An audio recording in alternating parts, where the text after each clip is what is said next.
Well, it's New Year's time again, and the clock is merrily ticking its way to midnight, right? So I thought I'd find a New Year's movie for you. And I did. Kinda. I Hate New Year's from 2020. You and me both, movie. You and me both.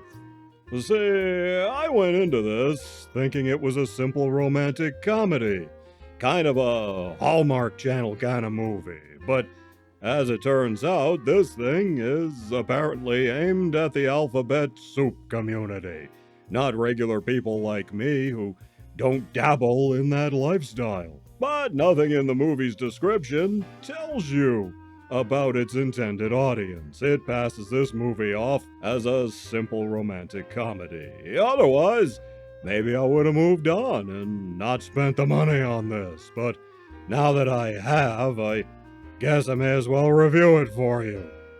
Anyway, our story goes like this. Our main protagonist chick is a superstar pop artist. Think Taylor Swift, I guess. The title refers to how everything seems to go sideways for this chick on New Year's.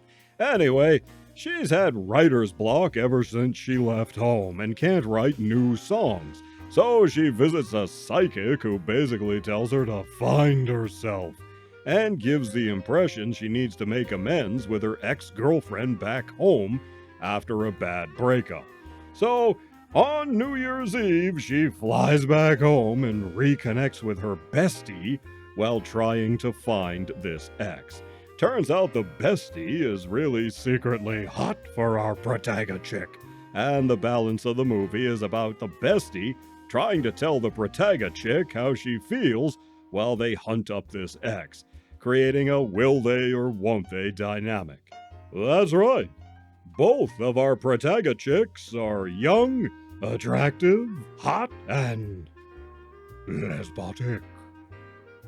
What a waste. and although they're lesbicious, they don't really have hot and heavy makeouts of the steamy style with naked nudity or anything, so you can't even look forward to that. No. This is definitely tame and Hallmarkish in its presentation of romance. Look, it's New Year's Eve in Nashville, and apparently this is a hot happening venue, and traffic is murder on New Year's Eve, right? Boy, I sure hope they can get a parking spot. I don't know how, but I hope they can. And look at these crowds. Man, it's hopping, isn't it? Oh, this is a party town, no doubt. The press of humanity. The crowds are just overwhelming, aren't they? and look at this. This friend has a stupidly huge house, so you know she has dough, right? It's implied she has multiple guest rooms and everything, even though she lives all alone. Not even any servants in evidence. So check out this decor. All you need is a dog, but she hasn't got one. No dog. Obviously, she has enough money and space to keep a pet, but there isn't one. She doesn't have a dog. Why have a sign about a dog when you don't have a dog? Maybe she needs one. I might volunteer.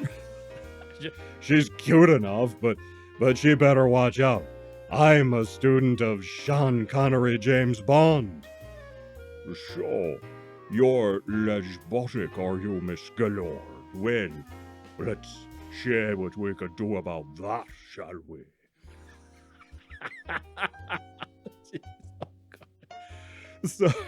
So the protagonist chicks are pretty good. You can believe they really are besties. They have good chemistry and they're both very personable.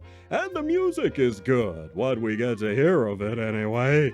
It seems as if all the songs are condensed. This guy, though, Freddie, a mutual friend, is the weakest link. His acting is not great.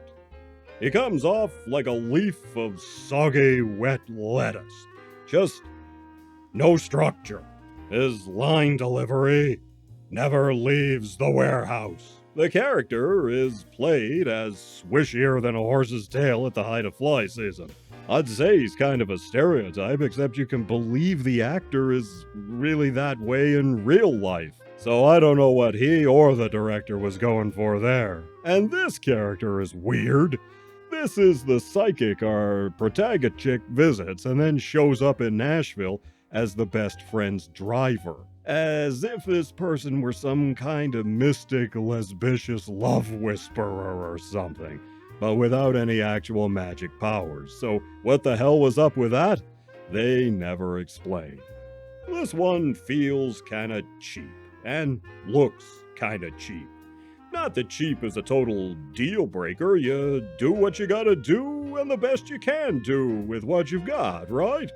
But overall, there's a kinda kid's eye view of romance here that isn't very realistic, but just perfect for the Twitter kids. And check this out.